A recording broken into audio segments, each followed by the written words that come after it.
아멘. 우리 함께 성경 보도록 하겠습니다. 성경은 신약성경 마태복음 7장 7절로 12절까지 말씀, 마태복음 7장 7절로 12절까지의 말씀을 제가 한 절, 여러분들이 한 절 우리 교독하도록 하겠습니다. 구하라 그리하면 너희에게 주실 것이요, 찾으라 그리하면 찾아낼 것이요, 문 두드리라 그리하면 너희에게 열릴 것이니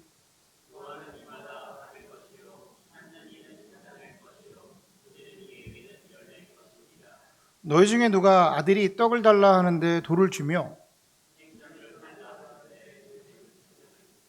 너희가 악할지라도 좋은 것으로 자식에게 줄 줄 알거늘 하물며 하늘에 계신 너희 아버지께서 구하는 자에게 좋은 것으로 주시지 않겠느냐.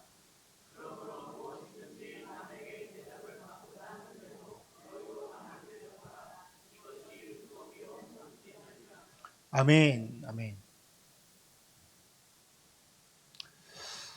오늘 저와 여러분이 나눌 말씀의 제목은 하나님 당신을 갈망합니다. 하나님 당신을 갈망합니다 라는 제목으로 말씀 나누도록 하겠습니다. 상반기 저희가 계속해서 상상수훈 강해를 해오고 있었습니다. 그리고 다음 주가 되면 상상수훈의 마지막 파트입니다. 아주 긴 우리가 상상수훈의 설교를 다 들으셨는데요. 저는 이 상상수훈이 꽤나 어려운 주제고 사실 쉽지 않은 주제라는 것을 잘 알고 있습니다. 우리 성도님들과 함께 이 설교를 나눌 수 있게 된 것이 참 기쁨이고 나름대로 의미가 있다라고 생각이 듭니다. 이게 상상수훈이라는 것이 모여져서 강해를 하고 또 이렇게 함께 나눈다고 해서 나누고 싶다고 해서 나눌 수 있는 게 아니고 듣고 싶다고 들을 수 있는 게 아닙니다. 왜 그러냐면 그 주제가 무겁기 때문에 그래요. 주제가 바로 하나님 나라에 대한 이야기를 선포하기 때문에 그렇습니다. 그래서 말 그대로 들을 게 있는 자들만 들을 수가 있어요. 이게 쉽지가 않은 겁니다. 저는 개인적으로 우리 참좋은교회 성도님들이 참 많이 성장을 했다라고 생각을 합니다. 물론 우리가 가야 할 길이 많죠. 더 성장해야 할 길이 많은데 진리의 말씀을 분별하고 무엇이 나에게 유익한 말씀인지를 분별할 수 있는 능력은 성도로서 굉장한 수준에 있는 겁니다. 바라기는 이 말씀을 우리가 분별하고 말씀을 간직한 것 같이 앞으로 그 말씀이 나를 주관해서 그 말씀 속에서 삶을 살아갈 수 있는 저와 여러분이 되기를 간절히 소원합니다. 아멘, 아멘.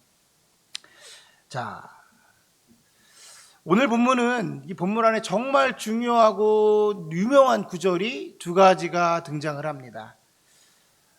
여러분 아마 성경을 통틀어서 일반인들이 아는 말씀 중에 가장 유명한 말씀이 오늘의 본문이 아닐까라고 생각을 합니다. 바로 황금률 말씀, 황금률. 여러분 황금률이라고 들어보셨어요? 이 황금률은 16세기 신학자들로부터 시작되게 됐는데 그 말씀이 너무 고귀하고 금과 같이 변함이 없고 금과 같이 너무나도 가치가 있어서 말 그대로 골든 룰이에요. 고귀한 룰이다. 그 말씀은 남에게 대접을 받고자 하는 대로 남을 대접하라.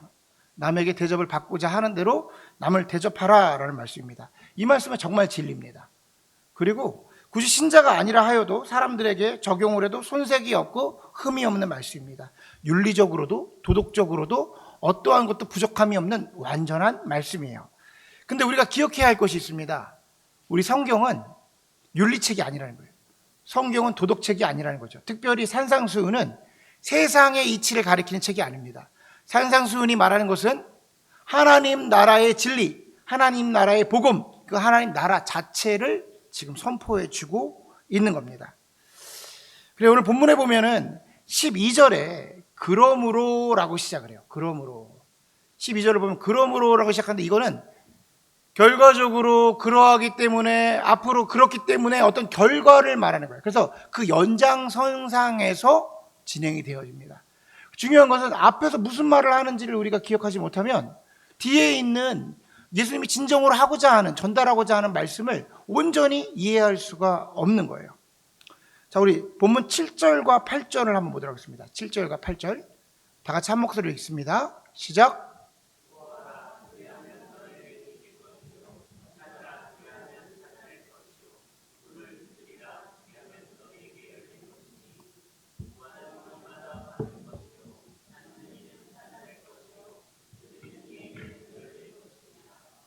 아멘.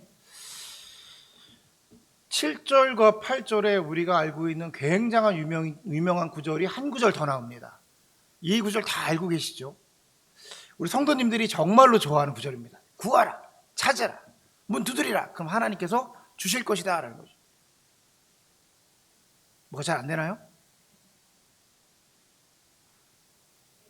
예? 예. 진행이 잘 안 돼요? 그게 더 힘들어 보이는데. 그럼 의자를 갖고 오셔서 편하게 하세요. 편하게. 네, 시간 가지시고. 네, 그 옆에서.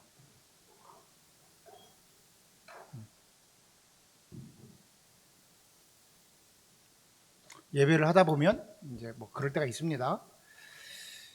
우리 성도님들이 굉장히 유명한 구절이기도 하고 성도님이 좋아하시는 구절이기도 하고, 왜냐면 구하라, 찾으라, 문 두드리라 뭐 이런 것들에 대해서 우리가 굉장히 좋아하는 구절이죠. 근데 저는 개인적으로 이 구절만큼 잘못 해석되어져서 설교되어지고 있는 구절도 없다고 생각합니다. 여러분, 무엇을 구하라는 걸까요? 제가 결과적으로 먼저 말씀드릴게요. 하나님 나라 구하라는 겁니다. 예수 그리스도를 구하라는 거예요. 하나님 그분 자체를 구하라라고 우리에게 예수님은 말씀해 주고 계신 겁니다. 저는 어려서부터 부흥회 가는 거 굉장히 좋아했어요. 부흥회에서 부흥 강사님들이 설교해 주시는 게 그렇게 재밌더라고. 어린 나이에 성경을 이렇게 해석하고 이해하는 게 어렵잖아요. 근데 부흥 강사님이 부흥회를 하시면 말씀을 하시면서 때론 웃긴 간증을 해주시고 또한 또 슬픈 마음으로 나를 감동시키셔서 말씀을 조곤조곤 해석해 주시면 그 말씀이 그렇게 좋더라고요. 근데 말씀을 듣다 보면 마지막 때가 되면 어느 부흥 강사님도 마찬가지로 후반부가 되면 그래서 목소리 높여서 하나님께 부르짖으라는 거예요. 지금 당신이 가지고 있는 문제를 하나님께 토해내라고 얘기를 합니다. 그러면서 하시는 말씀이 뭐냐면 오늘 본문에 나오는 거예요. 구하라, 그럼 주실 것이라. 찾으라, 문 두드리라. 하나님께서 그걸 공급하시지 않겠느냐라고 말씀을 하시는 거예요. 그럴싸한 말씀인 것 같아요. 하나님께 이렇게 말하는 겁니다. 야, 하물며 하나님께서 좋은 걸 주시지 않겠냐. 자식에게 나쁜 거를 주는 아비가 없듯이 하물며 하나님이 우리에게 공급하시지 않겠느냐. 그럴싸하죠. 성경에 있는 말씀 그대로죠. 그런데 이상하게도 그 말씀의 상당 부분이 축복을 구하는데 물질적인 축복으로 넘어가더라는 거야. 물질적인 축복을 구하라는 거예요. 자, 당시에는 한 80년대, 90년대는 대한민국이 그리 잘 살지는 않았습니다. 그래서 너나 나나 열심히 살자, 너나 나나 어려웠어요. 당시의 시대적 배경을 이해할 수는 있습니다. 그런데 시대적 배경을 이해한다고 목회자가 잘못된 말씀을 선포할 수는 없는 거라는 거죠. 제가 질문을 하나 드려볼게요, 여러분. 여러분, 성경 안에서, 성경의 인물 중에서 하나님에게 물질적인 축복을 구했던 사람이 있습니까? 성경 신구약을 통틀어서 그 믿음의 사람들 중에 하나님에게 물질의 축복을 간구한 사람이 있었습니까? 구약의 개념으로는 물질의 축복이 분명한 축복입니다. 그건 부인할 수 없어요. 축복 맞습니다. 그런데 제가 말하는 건 그 축복을 간구한 사람, 구한 사람이 있었냐라는 거예요. 없습니다, 여러분. 없어요. 아무리 신앙의 본이 되고 하나님과의 아무런 친밀한 관계를 갖고 얼마나 신앙이 좋으면 성경의 인물로 성경 안에 등장을 하겠어요. 그런데도 없습니다. 아니, 성경에도 나오지 않은 것을 목회자가 어떻게 성도님들에게 시킬 수가 있겠어요? 이게 잘못된 것을 그렇게 해석해 버리니까 문제가 뭐냐면 뒤에 진정으로 예수님이 하고자 싶었던 황금률을 해석을 못하는 거예요.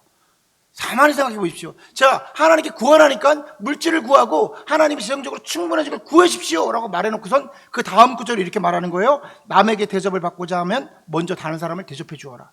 이게 무슨 말이에요? 해석이 안 되는 거예요. 대접을 받고자 하는데 대접해 주어라. 앞에서 구하라고 해놓고선 우리가 생각해도 이해가 안 되잖아. 그러니까 많은 목회자들이 어떻게 했냐면 앞에 구절 따로 설교를 하고 뒤에 구절 따로 설교를 했다고. 여러분도 그 설교 많이 들었을 거예요. 오늘의 본문 뒤에만 12절만 갖고 설교를 들으신 적이 있고 그 앞에 11절까지의 설교를 들으신 적이 있지만 합쳐서 들을 수가 없는 거예요. 왜냐하면 앞에서 설교를 그렇게 해버리니까 뒤에 거를 해석해 버릴 수가 없게 되는 겁니다. 여러분, 7절을 보면 이렇게 기록을 합니다. 구하라, 찾으라, 문 두드리라 표현이 나와요. 각각의 개념은 그리 중요하지는 않습니다. 왜 그러냐면 유대인들에게 있어서 히브리 문법 중에 처음 나와 있는 것과 같은 내용이 반복되는 것은 강조예요. 강조. 그냥 계속해서 증폭적으로 강조시키는 겁니다. 그러니까 구하라, 구하라, 구하라는 뜻이에요. 이 말은 구하되 계속해서 구하고 끊임없이 구하라는 겁니다. 저는 이 말을 여러분들에게 이렇게 표현할게요. 여러분 하나님을 갈망하십시오. 갈망하다라는 거야. 이 영어 표현은 thirst입니다. 목마른 거예요. 줄임으로 하나님을 간구하라는 거예요. 근데 제가 좋아하는 토미테니 목사님은 이걸 어떻게 표현하면 그 간구하는 사람들을 뭐라고 표현하면 God's chaser, 뭐라고 표현하면 추적하는 자, 따라잡는 자, 쫓아가는 자. 하나님의 갈망이 어떤 거냐면 그냥 내 마음에 갈망합니다, 너무 메마릅니다, 이게 아니라 실제로 예수님이 어디 계신지, 어디서 무슨 말씀을 하신지 chaser, 가서 잡은 거야, 추적하는 거야. 그 정도를 갈망이라고 표현하는 거예요. 그냥 주님 내 안에 오시면 좋지요, 기도할 때 임재하면 좋지요, 이게 아니라 실제 갈망이라는 것은 우물을 파는 거예요. 목마르면 우물 파는 겁니다. 그래서 chaser, 가서 chaser 잡는 거예요. 저는 이 표현이 의미가 있다고 생각하는 것은 예수님께서 말씀을 이렇게 표현합니다. 하나님의 나라는, 천국은 침노하는 자의 것이다. 하나님의 나라는 빼앗기는 것이다. 무슨 소리냐면 가서 간구하고 쟁취하기를 원하고 하나님의 나라를 소화하기 원하는 사람들에게 하나님이 허락해 주시는 것이 하나님 나라라는 거예요. 자, 구하다, 찾다, 문 두드리다, 이거는요, 구하는 것은 생각의 개념이에요. 이걸 구했으면 좋겠어, 있으면 좋겠어. 찾다는 건요, 실질적으로 행동의 개념입니다. 무언가 이렇게 찾는 거죠. 근데 문 두드리다는 건 실질적인 행동의 양식이 나오는 겁니다. 문 두드리는 건요, 쾅쾅쾅쾅 가서 우리의 행동을 취하는 거예요. 하나님은 지금 우리에게 그런 행동으로 하나님을 간구하라고 표현하고 계신 겁니다. 생각과 관념을 뛰어넘어서 하나님을 체이스를 잡아버리는 사람이 되라는 거예요. 여러분, 구하라, 찾다, 구하다, 찾다, 이 정도는요, 우리 일상에서 그렇게 어색한 단어는 아니죠. 근데 문 두드리다, 이거는 조금 어색한 단어예요. 성경을 읽으면서 구하라, 찾다, 같은 맥락에서는 이해가 되지만 문 두드리다는 우리가 사용하는 단어는 좀 아닙니다. 그러니까 유대인들에게 있어서 이 문 두드림은 어떤 뜻일까요? 유대인들에게 있어서 문 두드림은 관계의 시작입니다. 잘 이해하셔야 돼요. 관계가 시작되는 거구나. 유대인들은 그들의 유대 문화 가운데 기본적으로 가지고 있는 환대 문화가 있었습니다. 웰컴 문화 같은 거예요. 우리가 선교 같은 데 가면, 중동으로 선교를 가면 내가 오늘 당신네 집에 가도 되겠습니까? 당신네 집에 유해도 되겠습니까? 라고 하면 그 사람들은 무조건 오라고 합니다. 다 우리 집에 오십시오. 왜 그러냐면 중동에서 갖고 있는, 유대인들이 가지고 있는 환대 문화가 있는데 그 시작은 아브라함으로부터 시작을 해요. 믿음의 조상 아브라함이 자신의 집에 있을 때에 자기의 동네에 나그네들이 지나갑니다. 그때 그 나그네를 우리 집에 와서 유숙하십시오라고 초대를 해. 근데 알고 봤더니 그 나그네가 하나님이 보내신 천사였던 거예요. 그 천사가 아브라함에게 앞으로 너희 집에 이삭이 나오게 될 것이다, 아들이 나오게 될 것이다 라고 기쁜 소식을 전해준 것부터 유대인들에게는 환대 문화를 가지고 있습니다. 누구든지 문을 두드리면 문을 열어줘서 웰커밍 하는 거예요. 자, 그런데 이게 반대로 말하면 그 누구도 함부로 문을 두드리지 않습니다. 유대인들은 다른 사람 집에 함부로 문을 두드리지 않아요. 왜냐하면 자기도 알고 있는 거야. 두드리면 무조건 열어줍니다. 웰컴이야. 그런데 자기도 그런 일을 경험해 봤을 거 아니야. 그게 물질적으로나 시간적으로나 경비가 소요되는 거야. 부담이 되는 일이라는 걸 자신도 알고 있어요. 그러니까 누군가가 문을 두들기면 열어주고 제공해 주는데 그게 쉬운 일은 아니야, 다. 그래서 함부로 문을 두드리지 않는 겁니다. 그 마음을 알고 있으니까. 그러니까 언제 두드리냐? 정말 어려운 일이 있을 때, 정말 도움이 필요할 때, 내 힘으로 도저히 안 될 때 문을 두드립니다. 그러면 반드시 문을 열어주는 거예요. 이 말의 의미는 뭐냐면 하나님께서 지금 너희가 구하고 찾고 문 두드리면 내가 만나주겠다는 거예요. 아멘? 약속인 겁니다. 두드려, 그럼 내가 반드시 너를 만나줄게. 이렇게 확실한 말씀이 어디 있어요? 산상수훈 말미에 더욱더 선명한 하나님의 말씀이 지금 막 공급되는 겁니다. 약속하시는 겁니다. 간절히 구하기만 하고 너가 원하고 나를 정말로 소원하고 문을 두드리면 내가 반드시 너를 만나 너에게 환대하리라, 이 말씀인 거예요. 여러분, 그러면 하나님을 구하고 찾고 간절히 문 두드리는 게 뭐죠? 우리 신앙생활 속에 그게 뭐냐라는 거예요. 이 말을 이해 못하는 사람이 여기 없어요. 근데 실질적으로 이거 아까 말씀드렸잖아요. 그냥 그 전에 머물러 있고 생각하는 게 아니라 내가 실제로 문을 두드리면서 액션을 취하면서 하나님을 간구하는 게 뭐냐. 여러 가지가 있을 수 있습니다, 신앙생활에. 근데 제가 오늘 여러분에게 권하고 싶은 거는 실제 우리의 몸을 움직여 하나님을 찾는 것은 자 이렇게 권면합니다. 하나님의 말씀을 사모하십시오. 여러분 하나님의 성경의 말씀을 사모하십시오. 그리고 책을 펴서 그 안에서 두드리고 찾고 구하십시오. 그러면 예수님 뭐라고 말씀하면 내가 반드시 문을 열어 너를 환대하리라. 어디서? 그 말씀 안에서. 아멘. 여러분 참 이상하죠. 신앙생활을 오래 하면 오래 할수록 성경을 보지 않습니다. 희한해요. 이 말이 좀 아이러니하잖아. 신앙생활 오래 하면 성경을 피고 항상 이렇게 묵상하고 물은 분들 물론 많죠. 근데 이상하게도 신앙생활을 오래 하게 오래되면 성경을 잘 보지 않습니다. 왜 그런지 아세요? 이유는 설교를 너무 많이 들어서. 신앙생활의 횟수에서 설교를 너무 많이 들어버린 거예요. 그러니까 오랜 기간 동안 설교를 들어와서 거기에 익숙해진 겁니다. 마치 그 설교가 하나님의 말씀이라고 착각하는 거예요. 말씀을 전달하는 거죠. 근데 하나님의 말씀하고 설교는 완전히 다른 겁니다. 여러분 하나님의 말씀을 설교로 들으면 이해가 편합니다. 쉽습니다. 직관적으로 다가와요. 감정이 움직이기도 합니다. 그런데 그것이 쉬운 이유는 목사님이 그 말씀을 차근차근 씹어서 해석해 준 거니까 쉬운 거예요. 그 순간 은혜도 받습니다. 아멘도 해요. 다짐도 합니다. 결단도 합니다. 눈물도 흘려요. 그런데 설교는 약발이 오래 가지 않습니다. 잘 들으세요. 설교는 약발이 오래 가지가 않아요. 설교를 굳이 표현하자면 성냥불 같은 겁니다. 성냥불 탁 켜잖아요. 그럼 불이 확 타버려요. 확 뜨겁습니다. 확 타올라. 그런데 그 불은 오래 가지 않아요. 그 어떤 사람도 얼음 몸을 성냥불로 녹이는 사람은 없습니다. 근데 하나님의 말씀은 장작 같은 거예요. 장작불. 묵직하게 탑니다. 계속해서 타나갑니다. 그리고 하나의 몸을 달구는 게 아니라 그 주변을 다 달궈버려요. 공간을 달궈버립니다. 환경을 변화시키는 말씀이 하나님의 말씀인 거예요. 설교는 어떤 거냐면 이 장작불에 불을 붙이기 위해서 사용하는 거예요. 성냥불 언제 사용해요? 장작불에 불을 붙이기 위해서 사용해요. 설교는 고작 그건 거예요. 여러분에게 하나님의 말씀을 읽을 수 있도록 스스로 하나님의 장작불로 나아갈 수 있도록 성냥불로 이제 시작하는 데에 도움을 주는 거예요. 풀은 시들고 꽃은 마르나 하나님의 말씀은 영원합니다. 아멘. 아무리 설교를 해도 설교 갖고 안 되는 게 있어요. 하나님의 말씀은 영원히 변하지 않는 거예요. 꽃은 시들고 풀은 마르고 뭐가 다 변해도 하나님의 말씀은 절대 변하지가 않는 겁니다. 제가 얼마 전에 7월 달에 우리 기독교회 그리고 미국 기독교 거목이 이제 소천을 하셨어요. 누구냐면 존 메가더 목사님입니다. 아시는 분도 있고 또 뭐 예쁜이셔서 익숙하지 않으신 분도 있을 거라고 생각합니다. 7월 달에 소천을 하셨는데 존 메가더 목사님 설교를 제가 들어봤어요. 어떤 소천을 하셨으니까 기념이 되기 위해서.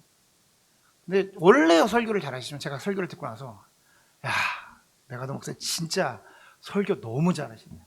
한 구절 한 구절 잊을 말씀이었고요. 제 마음속에 새겨지고 제가 다짐을 하게 되더라고요. 그리고 한 일주일 정도 지났습니다. 여러분 목사도 사람이야. 저와 여러분이 크게 다르지 않아요. 그냥 제가 일상으로 돌아가 버린 거예요. 진짜 은혜 받았거든요.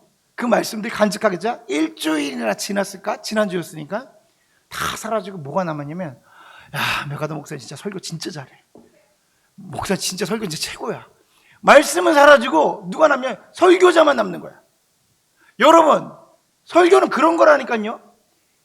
이 성냥불이 하나님의 말씀으로 연결되지 않으면 뭐만 남냐면 그 목회자 이미지만 남는 거예요. 제가 설교를 합니다. 여러분에게 10년 동안 했습니다. 우리 첨에서 목사님 설교 잘하시지? 그랬으면 좋겠습니다. 그런 말이라 들었으면 좋겠습니다. 설교 잘하시지? 하나님의 말씀이 남겨지지 않고 우리 목사님 그때 그거 잘하셨지? 이게 무슨 의미가 있습니까? 근데 가만히 한번 생각해 보세요. 여러분의 삶을 움직였고 삶을 변화시키시고 여러분의 환경을 변화시킨 게 설교 말씀이시던가요? 아니면 여러분이 잠잠히 말씀을 볼 때 살아있는 그 말씀이셨나요? 진짜 우리를 변화시키는 건 성경에 있는 말씀인 겁니다. 왜냐하면 성경 말씀이 이렇게 표현해요. 예수님을 표현할 때 이렇게 표현합니다. 말씀이 육신이 되어 이 땅에 오셨다. 무슨 소리냐면 말씀 자체가 하나님이고 말씀 자체가 예수 그리스도라는 거예요. 그래서 말씀의 감동을 받으시는 분들, 그리고 믿음의 사람들이 공통적으로 하는 말은, 하나님의 말씀을 볼 때 그 말씀이 꿀송이처럼 내게 너무나도 답니다. 이 말씀이 너무 귀합니다 라고 표현한 건 그 말씀 자체가 예수 그리스도이기 때문에 그런 겁니다. 자, 오늘 예수님 우리에게 약속하십니다. 그 말씀으로 나를 구하고 찾고 문 두드리면 내가 그 말씀 안에서 너를 분명히 만나 환대하리라. 아멘. 요즘 미국의 심리학자들이 말하는 룰이 하나 있습니다. 90-91 법칙이에요. 91 법칙이에요. 혹시 들어보셨나요? 91 법칙이 뭐냐면, 하루에 90일 동안 내가 가장 원하는, 이렇게 하면 90일 동안 하루에 90분씩 내가 진정으로 원하는 한 가지를 하면 그게 몸에 장착되게 된대요. 매일 아침에 하루 90일 동안 하루에 90분씩 한 가지 진정으로 원하는 것, 뭔가 내가 원하는 지식적으로 늘고 싶은 게 있어요. 누구는 언어일 수 있고요, 어떤 학습일 수 있고, 새로운 것들을 할 때 그 90일 동안 90분씩 그렇게 한 가지를 하면 몸에 완전히 장착이 된대요. 머슬 메모리처럼 머릿속에 완전히 장착이 돼서 익혀진다는 거예요. 저는 의미가 있다고 생각합니다. 우리 아침에 하나님의 말씀을, 그리고 90분 1시간 반인데 그 어려울 수도 있을 수 있죠. 그런데 생각해 보세요. 우리가 세상에 무언가를 얻기 위해서도 그렇게 노력한다라는 거야. 근데 하나님의 사람과 하나님 나라를 살아가겠다 말하고, 이 땅을 살아갈 때 하나님의 법칙대로 살기는 원합니다, 나는 당신의 백성입니다 라고 고백하면서 우리가 그 시간을 하나님께 드리지 못할 수 있나? 정말 하나님이 나의 주인이 된다고 살아간다면 90일 동안 90분씩 하나님의 말씀을 사모하는 겁니다. 그러면 내 브레인에 완전히 자리 잡는 거예요. 하나님 말씀이 장착되는 거야. 나의 사고가, 나의 개념이, 나의 가치관이, 나의 세계관이 다 하나님의 나라의 것이 되는 거죠. 얼마나 귀합니까? 그게 뭐냐면 구하는 거예요. 그게 문 두드리는 겁니다. 그냥 우리가 90분 하면 될까 말까가 아니라, 오늘 예수님이 말씀하신 건 구하라, 문 두드리라, 그럼 내가 문을 열고 너를 만나리라. 아멘? 저는 우리에게 도전이 있어야 된다고 생각을 합니다. 여러분의 성경은 어디 있으신가요? 여러분 성경책 머릿속으로 찾아보세요. 빨리. 어디 있으세요? 휴대폰이 성경인가요? 휴대폰이 성경입니까?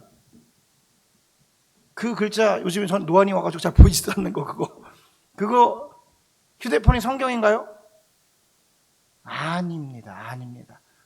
성경책은 펴서 봐야 하는 하나님의 말씀인 거예요.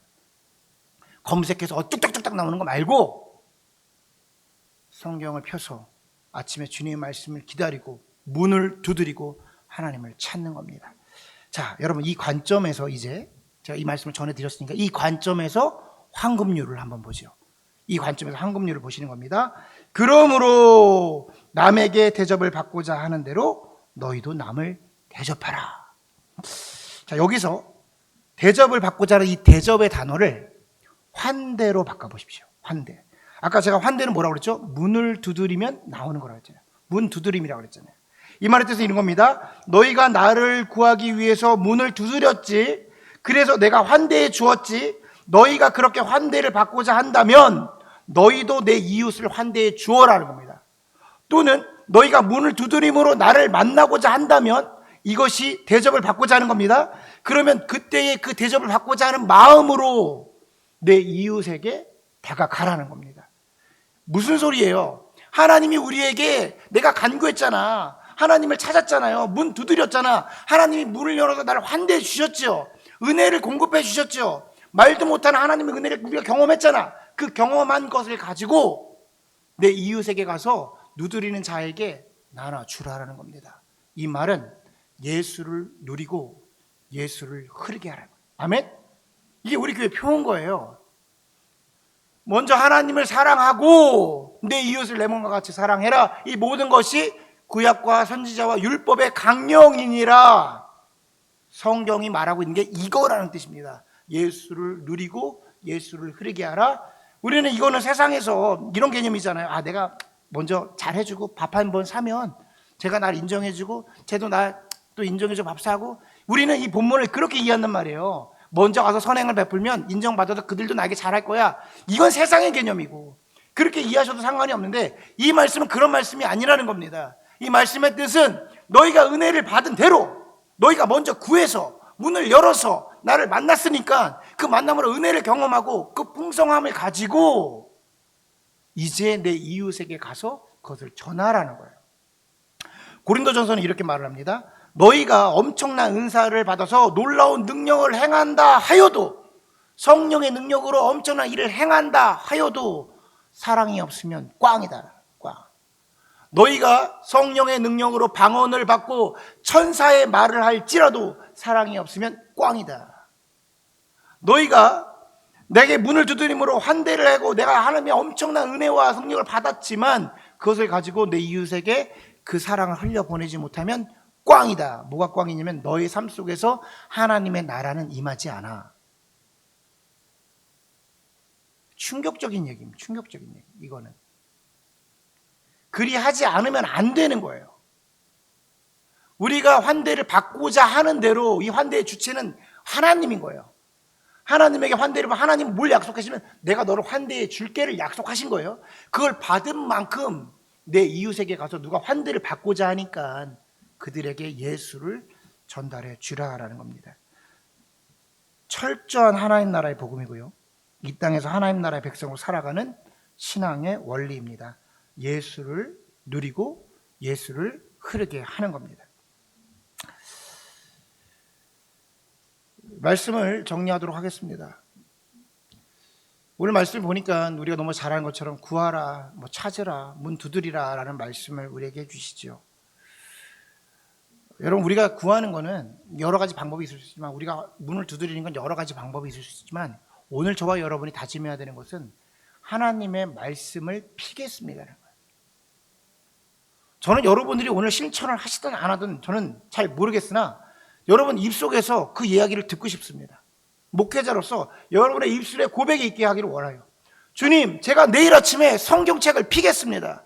그곳에서 주님을 구하고 찾고 두드리겠습니다. 아멘? 그래, 아멘 합시다. 어려운 얘기 하는 것도 아니고 목사가 성경 못 자는데 뭘 고민을 하세요. 내일 90분 때문에 그런가? 90분 안 보셔도 돼. 아무튼 간에 성경을 피자라는 거예요. 거기에 예수님 계시니까 두드리면 만나주신다 하셨으니까 성경을 펴야 됩니다. 여러분, 목회자도 다짐해요. 자, 주님 성경씩 보겠습니다. 자, 왜 이런 얘기를 하냐면 목사가 성경 안 보겠어요. 목사가 설교 준비해야 되고 새벽 예배 준비하고 다 해야 되는데 그거 안 보겠어요. 근데 목사에게 성경은 굉장히 텍스트북일 때가 많아요. 이 안에서 목회자들이 성경을 못 보는 이유 중에 하나가 뭐냐면 잠깐만 성경을 보면 설교가 계속 나와. 이게 직업이잖아요, 직업.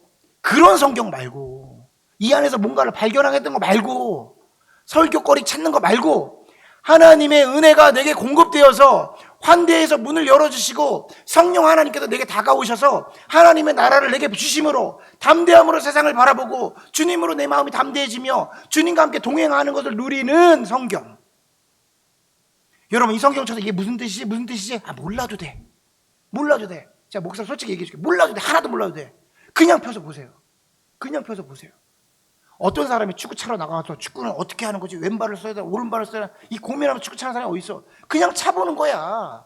그냥 가서 애들하고 쓰려고 보는 거야. 왔다 갔다 하는 거야. 그러다 보면 느는 거예요. 그리고 좀 늘면 잔근육이 생기면 축구 더 잘하고 싶어. 더 잘하고 싶어. 그때 좀 디테일을 배우는 거지. 이런 기술도 해보고 저런 기술도 해보고. 누가 처음부터 어떻게 패스를 하고 어떻게 하면 그런 게 어디 있습니까? 그냥 펴요. 내일 아침에 그냥 펴. 저랑 내일 아침에 같이 핍시다. 그냥 펴. 파! 뭐가 어려워? 그러면 하나님께서 약속하셨잖아요. 두드리면 열어주시겠다. 주님, 그렇게 할 때 우리가 하나님을 그 성경에서 캐치하는 거예요. 체일서가 되는 겁니다. 중요한 건 여기서 머무르면 안 됩니다. 은혜는 보장된 거예요. 그리고 은혜는 이미 받았어. 그 은혜를 가지고 그 은혜를 흘려보내는데 가장 가까운, 혹시나 우리가 믿지 않는 부모님이 있다면 흘려보내야 합니다. 믿지 않는 배우자들이 있다면 흘려보내야 됩니다. 믿지 않는 자녀들도 있을 수 있어요. 관계가 깨어진 곳이 있다면 흘려보내야 됩니다. 가서 그냥 고지고대로 말씀을 전하라는 게 아니라 예수 그리스도의 사랑, 그 내가 경험한 은혜, 감당할 수 없는 그 기쁨을 흘려 보내는 거예요. 계속해서 기도하고 중보하고. 직장 동료들에게, 내가 탐탁지 않은 분들이 있어요. 세상 살아가는 분이 있어요. 근데 그들에게 다가가는 겁니다. 그들이 받아들이는지 안 받아들이는지 우리 소관이 아니야. 근데 내가 하느냐 안 하느냐는 전혀 다른 문제입니다. 왜냐? 예수의 은혜를 경험했으니까 흘려 보내는 겁니다. 저는 그럴 때에 그곳에서 하나님의 나라가 임한다고 믿습니다. 여러분, 하나님의 갈망하신데 God chaser가 되십시오. 그냥 주님 감사합니다. 내 예배 가운데, 내 예배 가운데. 우리 좀 더 적극적으로 문 두드리는 거예요. 말씀을 찾는 거예요. 분명 그분의 약속대로 우리에게 오실 것이고 그 은혜를 흘려보낼 때에 우리 교회는 살아있는 교회로서 우리 교회를 통해서 하나님을 누리고 예수님을 누리고 예수가 흘러가는 놀라운 역사가 있기를 간절히 소원합니다. 아멘. 아멘. 우리 이 시간에 찬양 부를 때에